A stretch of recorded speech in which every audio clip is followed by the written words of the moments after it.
Good Sunday morning and welcome to WGN TV Political Report. I'm Paul Lisnick. We begin this morning in Springfield, where lawmakers are sprinting to the end of spring session. With just 2 weeks left until everyone is scheduled to go home for the summer, there's still a lot to be decided regarding two major issues that could impact your wallet and your daily commute. First, the budget. New this week, revised estimates show state revenues are $500 million less than anticipated. The governor's team says cuts from Washington and a slowing economy are to blame. But lawmakers say they're worried about how they're going to make up the difference. We're looking right now at possible cuts to programs and services, not only because of the federal government concerns, but also a slow economy has us all concerned here. Hoping that we don't have to raise regressive taxes. We'll get there. It's hard. Nobody likes to have to, tighten the belt and make it all work. But our tightening is I think, reasonable. We'd all like to have more resources, but I think the funding is there to do the things that we absolutely must do.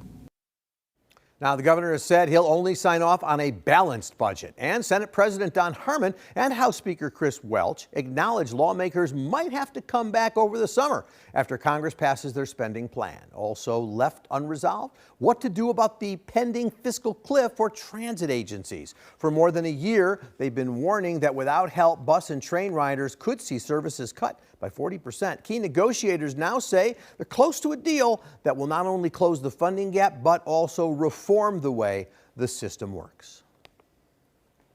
Don't support a system just funding what we already have. Let's improve it. Let's make it right. And I'm urging all of you all to push for, at this crossroad opportunity, to improve our transit system, Pace, Metra, and CT, and make it the best it's ever been. It's going to be expensive anyway. So let's make it right. Let's make it safe. Let's make it affordable. And let's make it comfortable for the riders. And let's usher people back on the trains. And let's create more jobs and opportunities. We can do that right now because doing the same old thing won't work. Well, State Senator Ram Villavelam is a Chicago Democrat, one of the lead negotiators on this plan as chair of the Senate Transportation Committee. And he joins me this morning to talk about what is next. Senator, good morning. Appreciate your joining me. Good morning. Thank you for having me. So this process has been going on over a year, negotiations going on every day. You, the governor, others have said we're not funding without reform. Can you give us an update on what the reform is looking like? Absolutely. And first, let me start by saying it's been more than a few years in the making. We all knew that during the COVID-19 pandemic, the ridership declined. We acted quickly as the Illinois General Assembly asked the Chicago Metropolitan Agency on Planning to convene stakeholders, commission a report. They gave that report to the Illinois General Assembly. Legislation was introduced. We've had 8 Senate Transportation Committee hearings throughout the region, throughout the state, 35 hours of testimony.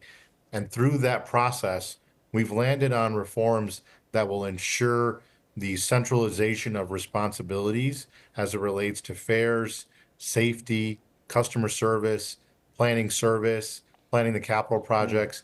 Those are all important initiatives to centralize to a main authority so that we're not continuing to operate as CTA, Metra, and Pace have been in silos without coordination, lacking integration. Perfect example I give is there's 7 different apps between CTA, Metra, and Pace. That should not be the case. As Leader Evans mentioned, we need a system that's safe, reliable, accessible. The riders just care about going from point A to point B with safety, reliability, and accessibility, period. And let's explore that a little bit. I appreciate that answer. The original efforts to combine all 4 agencies have kind of fallen by the wayside as negotiations go on. Why the decision essentially to give RTA more control here? Well, first, let me just say that we said main authority, so there's conversations to be had there. Second, we acknowledge that CTA, Metra, and Pace have been delivering service, have that attribute, have that authority. So delivering service is important. Managing the labor management contracts, making sure continue to have their current debt obligations. So there's value in the service boards. And I just want to point out that no matter what the structure is and the governance is, we're going to be putting heavy accountability mechanisms in place to ensure that with the funding that is going to be voted on, that they are held accountable. All four agencies will continue to be held accountable in perpetuity by the Illinois General Assembly. Well, one thing I think that the public doesn't necessarily understand is there is a very complicated structure, obviously. 4 different boards, 21 different authorities, 47 appointments across agencies. How does the plan change that, and will that impact the funding? Well, and you hit it on the head. We're the only while every major public transit system in the nation is facing this same fiscal cliff due to a decline in ridership, we're the only public transit system that has that 421 and 47 model.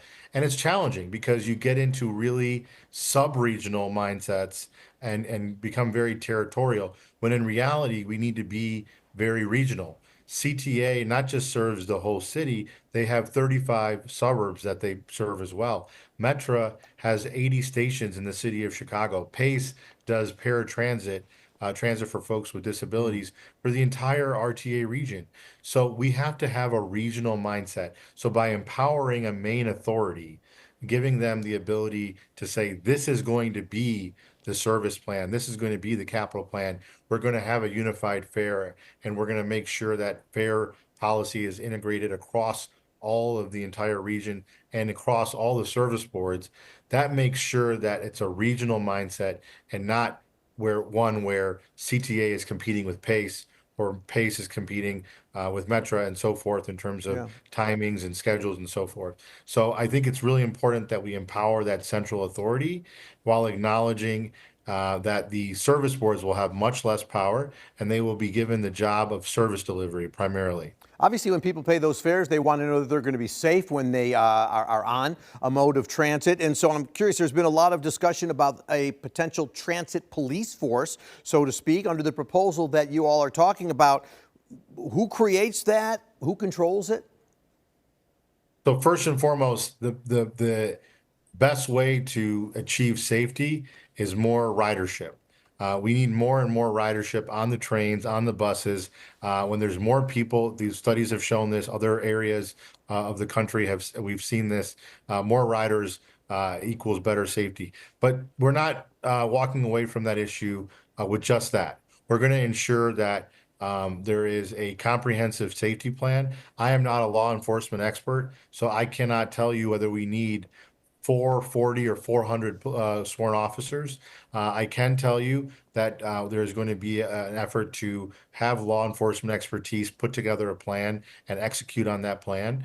I can also tell you we've seen that for nonviolent situations, for customer service situations, transit ambassador programs have really worked in other public transit systems. So ensuring that we have the creation of that program to help with a variety of issues that riders are facing. And then lastly, of course, the third part of the bucket of safety is ensuring that we have social services, homelessness prevention services, and much more that deal with variety of issues ranging from mental and behavioral health to housing, having organizations funded to do that work specifically on public transit has to be a part of the equation as well. Let me just ask about money a little bit. One of the things that you've talked about is the need to find $771 million by the end of the month, avoid that fiscal cliff. But Kirk Dillard, who's the head of the RTA board, was on this show a couple of weeks ago. He said actually $1.5 billion are needed to avoid the kind of disasters that everybody wants to avoid. And your counterpart in the House, Representative Marcus Evans, said, look, it's going to be expensive either way. Let's just do it. Well, I would say this. First and foremost, we've asked repeatedly for the RTA to find efficiencies. They presented 113 million in efficiencies, 50 million of which were fare increases. We've told them unequivocally that is not an efficiency. So with that said, we're taking their 63 million in efficiencies, and we're going to also state that there needs to be a independent external consultant that evaluates additional efficiencies. Other public transit systems have hired these consultants and done these studies and come up with hundreds of millions of efficiencies. So that's really important. But secondly, to your point, I agree with Leader Evans. We need to build a system not for tomorrow or next year, but for the next 3 decades. And that means reimagining public transit, not just what has occurred for the last 4 decades, where people go from Chicago to the suburbs or suburbs to the Chicago for work and so forth. Yeah. But it's also neighborhood to neighborhood transit, suburb to suburb, and that's going to require that additional investment. And a number of those options have been laid out in the CMAP report that was done. Senator, I got about 20 seconds left. Can we expect increased taxes as a result? Because, of course, revenue is now $500 million short. Should we be ready for that? I would say that we're looking at what was studied by the Chicago Metropolitan Agency on Planning, the funding options that they presented and the report that was issued 2 years ago. All of those options are on the table. We're going to continue to have conversations, and we need to find consensus. All right. Senator Ram Villavalam, thank you so much. Chair of the Senate Transportation Committee. You got a lot of work ahead of you, and I appreciate you spending your Sunday morning with us. Thank you, sir. Thank you. All right. And coming up next on WGN TV Political Report. We need all of us, everybody, to do whatever we can that makes the biggest difference. And I think what we need in Congress now is a fighter who knows how to fight and knows how to win. With 10 months to go until the first votes, multiple 2026 congressional contests are getting underway. Which candidates are trying to make the leap to Washington as a seismic shift in local politics begins? Don't go anywhere.